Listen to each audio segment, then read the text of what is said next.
Iba't ibang babae, iba't ibang conversations. Rocky's Secret Files. Your story they never knew existed. Tinuruan niya ako kung paano maging isang mahusay na kabit. Yung puso ko parang sinasaksak sa sobrang sakit.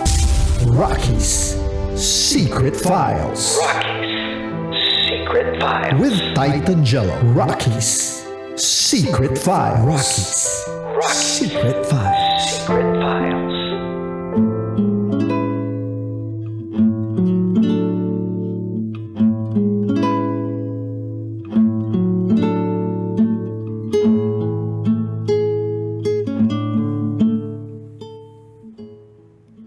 Ang tatay na nagpipilay-pilayan para makasikwat ng pera at gamit sa bahay. Ay, Na booking. ang tatay na nagpipilay-pilayan o sabihin natin nagbabaldo-balduhan, Yan. nagpapanggap manluloko, Mhm. ay hindi tao kundi hayop. Totoo. Hayop yung pag-uugali. Pero mo nagpanggap ka na baldado ka, na meron kang spinal cord injury Mhm. para makabalik doon sa original mong pamilya. Mhm. Tapos, kukuha ka lang pala, kakamkam ka lang pala nung yaman ng pamilyang yun, na hindi naman ikaw ang isa sa mga bumuo Tama. o hindi naman ikaw Naghirap. yung naghirap.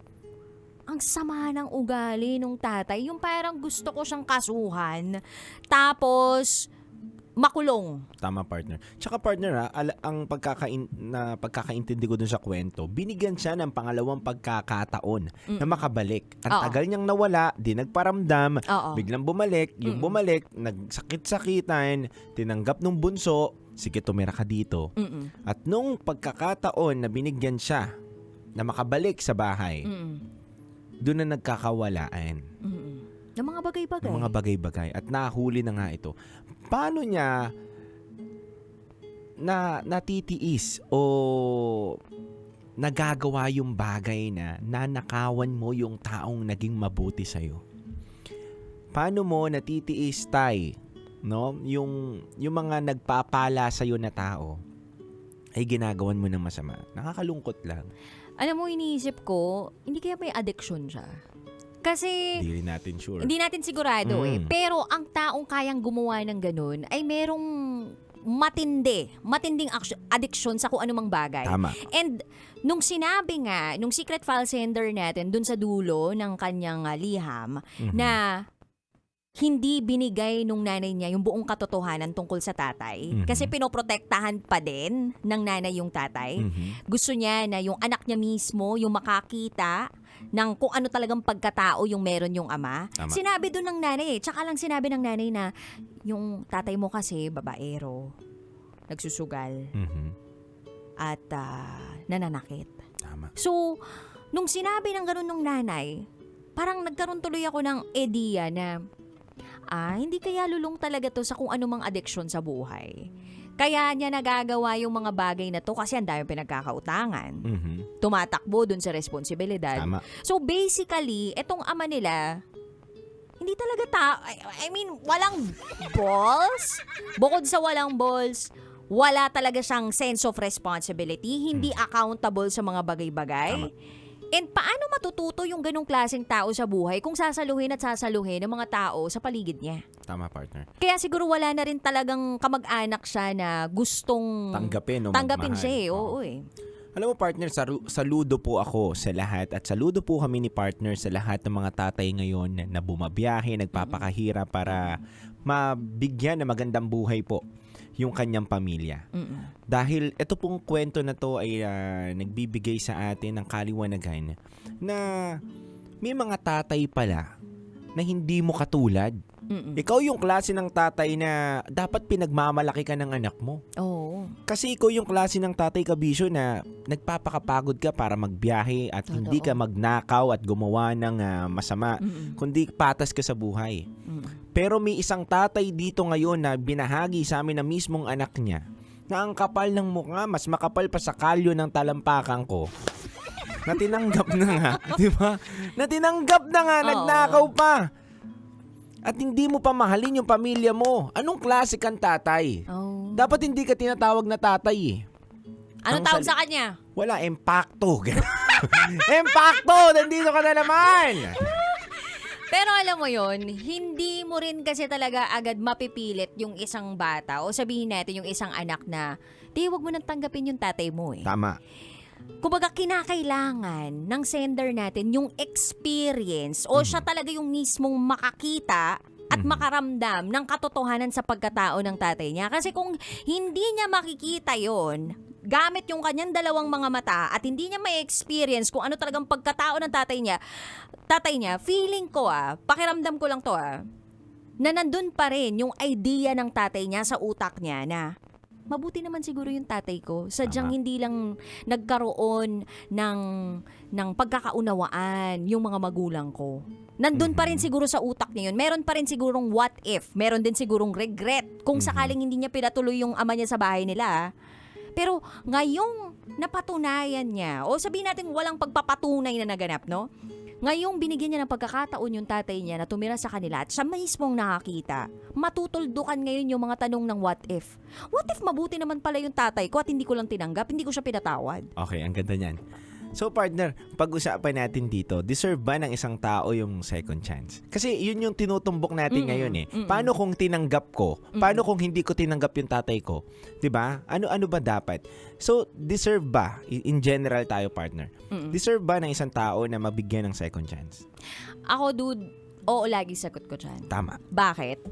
Kasi ako yung tipo ng tao, depende kung paano ka kasi mag-operate eh. Okay. Depende kung paano yung dynamics mo sa buhay. Okay. Depende kung paano ka talaga mag-isip. Ako yung tipo ng tao na hanggat di ko na-experience, hanggat hindi ko sinusubukan, hindi ko masasabing, hindi. Lagi at lagi akong may tanong sa isip ko na what if?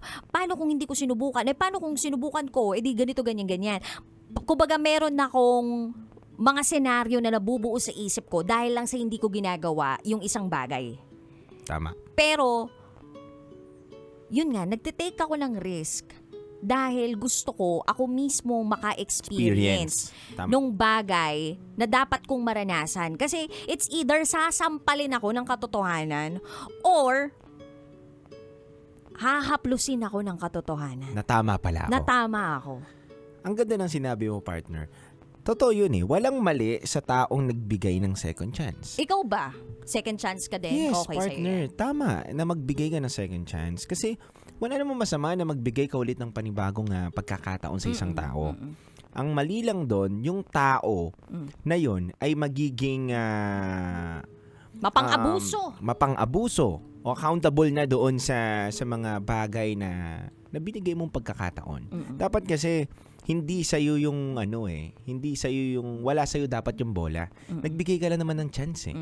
Dahil nga tao lang tayo, nagbibigay talaga tayo ng pangalawang pagkakataon. Pero dapat, ang dapat dito, ang pinakamalaking responsibilidad ay yung taong binigyan ng pangalawang pagkakataon. Hindi lahat ng tao ay nabibigyan ng pangalawang pagkakataon. Pangalawa, dapat kapag nabigyan ka ng pagkakataon na ikalawa pa, at lalo na at anak mo yan, pahalagahan mo na. Maging grateful ka dun sa second chance na binigay sa'yo dahil ang hirap kuwain ng tiwala ng isang tao. Sabi nga daw, ang pera bumabalik. Pero ang tiwala ng isang tao, ang hirap maibalik na kapag nasira na. Parang platong nabasag, hindi mo na kailanman maibabalik pa. May lamat at lamat na. Totoo. Ang ganda ng mga sinabi mo, dude. And ito ay isang reminder, no? Paalala sa lahat ng mga kabisyo natin out there na kapag nabigyan kayo ng pangalawang pagkakataon, bukod sa magpasalamat, wag nyo nang sasayangin pa. Pahalagahan ninyo yung pagkakataon na yon na ibinigay sa inyo. Kasi kung bukal naman talaga sa loob ninyo na manghingi ng tawad dun sa mga nagawa nyo ng kasalanan, especially kung pamilya nyo ito, no? Talagang dapat natural na lalabas sa inyong pagkatao o dun sa mga aksyon ninyo, sa mga salita ninyo, na nanghihingi kayo ng tawad at gusto nyong makabawi sa kanila. Tama. Pero kung iba yung agenda ninyo, iba yung intensyon ninyo sa pagbabalik ninyo doon sa pamilyang minsang iniwanan ninyo, wag na po kayong bumalik. Hindi na po nila kayo kailangan sa buhay nila. Tama. Wag nyo na pong palungkutin, wasakin o guluhin yung mga pamilyang nabuhay na wala kayo. Kasi hindi naman sapat na kompleto lang yung pamilya. Tama. Hindi naman porke kompleto yung pamilya, masaya ni. Tama. Ang pamilya, nagiging buo yan kapag nagmamahalan ng totoo ang mga miyembro ng pamilya. Hindi kinakailangan buo. Okay lang na hindi kompleto, wala yung ama kasi toxic siya. Mhm. Basta healthy yung relasyon doon sa mga taong nasa loob ng pamilya. Tama. Dapat may peace of mind yung family. Matatawag nating pamilya yan kung may kapayapaan. Tama ka nung partner. Agree. Ganda. Kaya nga dun sa mga kabisyo natin ngayon na pabalik-balik pa, ay, pag-isipan nyo pong maigi kung dapat talaga kayong bumalik. Baka nang gugulo lang po kayo Baka isa lang po kayong tukmol. Sabi nga ni Titan Jello, kung hindi ka talaga tunay na ama, isa kang impacto. Yan. Oh. Tumingin sa katabi, yan bang itsura na yan ay mukhang impacto? O mukhang tatay. Mukhang tatay. Yan. Amoy tatay pa. Yan, daddy. Sugar daddy? Ay! Ay, nako. Anyway, Kabisyo, if you wanna share our secrets, share it to us, raketera@gmail.com. Kami po yung magbabalik para sa programang Top Secrets. Kasama pa rin ang Basa Princess, DJ Raketera. At kasama nyo rin po ang titindig sa mga pinaglalaban ninyo, DJ Titan Jello. At kayo ay nakatutok sa 90.7 Love Radio. Kailangan pa bang i-memorize yan? Basic. This is a Pamela Secret File. Metro's #1 Love Radio. Basic!